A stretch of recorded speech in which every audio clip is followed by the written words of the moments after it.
जयपुर के राजा की पुत्री मदन मोहन जी की सेवा करती थी। तो राजा की पुत्री का विवाह हुआ करौली राजस्थान में, जहां मदन मोहन जी अभी विराजते। तो पुत्री से राजा ने कहा, बिटिया ये बताओ तुम्हारा विवाह है, तुमको हम दहेज में क्या दें? वैसे तो हमने सब दिया, लेकिन फिर भी तुम्हारी कोई इच्छा हो तो मांगो।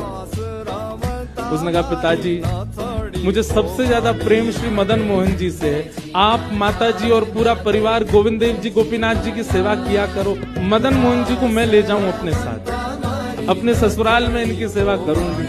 राजा रोने लगा, अपनी पुत्री के चरणों में सर झुका के बोला, मुझे क्षमा कर दे पुत्री, तू जो मांगेगी सो दूंगा, पर ये मेरे हृदय है, मैं इनको नहीं दे सकता। मैं वृंदावन से मुगलों से बचा करके इनको लेके आया हूं।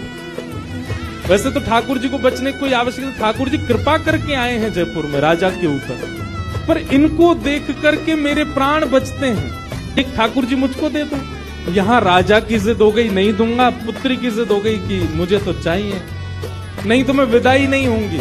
राजा की पत्नी ने भी कहा, इतनी कह रही है तो आप दे दीजिए ना, हमारे पास 2 ठाकुर हैं, इनकी सेवा हम करेंगे विस्तार से।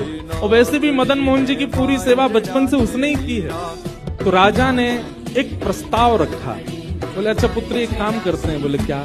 मैं तेरी आंख पे पट्टी बांधूंगा और आंख पे पट्टी बांध करके मदन मोहन जी जैसे 7 स्वरूप तेरे सामने खड़ा करूंगा, जिनमें से 6 स्वरूप जो होंगे वो मैं बनवाऊंगा और 1 स्वरूप वास्तविक मदन मोहन जी होंगे। आंख पे पट्टी बांध करके तुझे स्पर्श करके अगर तूने असली मदन मोहन जी को पहचान लिया तो मैं ये मान जाऊंगा कि तू नहीं, ठाकुर जी तेरे संग जाना चाहते हैं। ठाकुर जी की इच्छा पता चल जाएगी। तो राजकुमारी बोली, ठीक है आप ये प्रयोजन कीजिए। राजा ने महाराज कारीगरों को बुलवाया और मदन मोहन जी के डिट्टो कॉपी 6 स्वरूप बनवाए। रात्रि में जब सोई, अगले दिन परीक्षण होना था, तो रात्रि में जब सोई तो बहुत रोई और ठाकुर जी से कहने लगी, नाथ